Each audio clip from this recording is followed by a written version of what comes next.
என்னடா பாப்பா, அக்கா கூட விளையாடணும்னு ஆசையா இருக்கா? நீ பெரியவன் ஆகி வா, நம்ம விளையாடுவோம். நடி ரோஜா, உங்க சித்தி உங்க அம்மாவுக்கு மேக்கப் போறேன்னு சொல்லிட்டு கூட்டிட்டு போனா இன்னும் ஆளை காணோமே. எப்பதான் வருவாங்க? மணி 9:30 கிட்ட ஆயிடுச்சு. 10 மணிக்குள்ளாட்டி நம்ம மண்டபத்துக்கு போனோம்.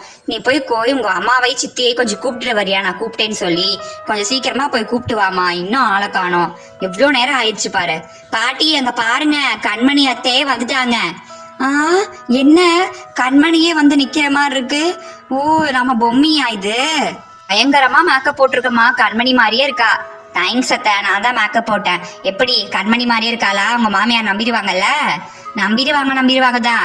மூஞ்சில போட்டிருக்க முக்காடு எதுக்குன்னு கேட்டா நம்ம என்ன சொல்றது? அத்தை, இந்த முக்காடை நான் கலட்டினேன்னு வச்சுக்கோங்களேன், என்னை பொம்மின்னு தான் நீங்க சொல்லணும் அவங்கள்ட்ட. அந்த முக்காடை நான் கலட்டாத மாதிரி நீங்க தான் எப்படியாச்சும் அவங்க மாமியார்கிட்ட சொல்லணும். இவதான் கண்மணி சொல்லி நீங்க தான் நம்ப வைக்கணும்.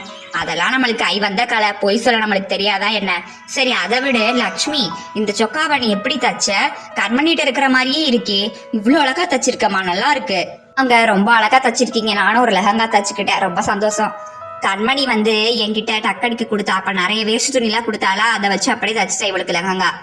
சரி சரி, நம்ம பேசிட்டே இருக்க வேணாம். அவங்க மாமியார்ட்ட வேற போய் பதில் சொல்லணும். நான் சீக்கிரமா மண்டபத்துக்கு கிளம்புவோம், ரொம்ப நேரம் ஆயிடுச்சு. நீங்க வாங்க, ஆட்டோவெல்லாம் வந்திருக்கோம், போங்க. இந்த வந்துட்டேங்க அத்தை, போய் பேக் எடுத்துட்டு வந்துடுறேன், கிளம்பிடலாம். எப்படியோ அந்த கண்மணி மாமியார் நம்மளை பார்த்து கண்டுபிடிக்காம இருந்தா சரி. மாட்டிடக்கூடாது. கடவுளே, நீ தான் காப்பாத்தணும் அந்த முக்காடை உட்காம. குழந்தைங்களா, நீங்களும் உள்ள இருக்கிறது நம்ம அம்மா தான் சொல்லிடக்கூடாது அந்த முக்காடுக்குள்ள, ஓகேவா?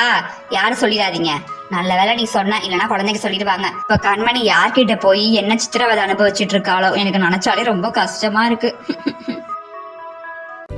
ஹாய் ஃப்ரெண்ட்ஸ், எல்லாரும் எப்படி இருக்கீங்க? எல்லாரும் ஜாலியாக சம்மர் ஹாலிடேஸ் என்ஜாய் பண்ணிட்டு இருப்பீங்கன்னு நினைக்கிறேன். ஓகே, ஸ்க்ரீனில் ஒரு நேம் டிஸ்பிளே ஆகுதா? அவங்க தான் நேற்று கமெண்ட் பண்ணாங்க. அவங்க கமெண்ட்டை பார்த்தோன்னே எனக்கு ரொம்ப சந்தோஷமா இருந்துச்சு. அவங்க சொன்ன கண்டென்ட்ல நாங்கள் கூடிய சீக்கிரத்தில் வீடியோ போடுறோம். ரொம்ப சந்தோஷம், நீங்கள் கமெண்ட் பண்ணதுக்கு ரொம்ப ஹாப்பி. இதே மாதிரி எல்லாரும் கமெண்ட் பண்ணுங்க. உங்களுக்கு என்ன மாதிரி வீடியோஸ் வேணும்னு கமெண்ட் பண்ணுங்க. நாங்கள் வீடியோஸ் போடுறதுல ஏதாச்சும் குறை இருந்தாலும் நீங்கள் சொல்லுங்க, நாங்கள் அதை கரெக்ட் பண்ணிக்கிறோம். அது போக மறக்காம சப்ஸ்கிரைப் பண்ணிடுங்க. நிறைய பேர் சப்ஸ்கிரைப் பண்ணாமலே பார்த்துட்டு இருக்கீங்க. பெல் ஐக்கானை கிளிக் பண்ணி வச்சுக்கோங்க, அப்பதான் நாங்க போற வீடியோ நோட்டிபிகேஷனா வரும், ஓகேவா? சேனல்ல ஒரு புது அனௌன்ஸ்மெண்ட், டுடேஸ் பர்த்டே பம்ப்ஸ் அப்படின்னு என்ன தெரியுமா? உங்களுக்கும் எப்ப பர்த்டே நாங்க தெரிஞ்சுக்கணும்ல, அதனாலதான் டுடேஸ் பர்த்டே பம்ப்ஸ் சொல்லியிருக்கோம். உங்களுக்கு பர்த்டேக்கு ஒரு 2 நாள் முன்னாடி நம்ம சேனல் போஸ்ட்லயோ இல்ல கமெண்ட்லயோ கமெண்ட் பண்ணுங்க, எனக்கு இன்னைக்கு தான் பர்த்டே, அன்னைக்கு தான் பர்த்டே, உங்க நேமையும் டேட் ஆஃப் பர்த்டே கமெண்ட் பண்ணீங்கன்னா நாங்க அந்த கமெண்ட்ல ஃபர்ஸ்ட் 5 கமெண்ட்ஸ் மட்டும் எடுத்து அவங்களுக்கு மட்டும் பர்த்டே விஷ் பண்ணுவோம். வீடியோ எண்ட்லயும் விஷ் பண்ணுவோம். அது போக போஸ்ட்லயும் அவங்களோட நேம் போடுவோம். யார் ஃபர்ஸ்டா கமெண்ட் பண்றீங்கன்னு பாப்போமா?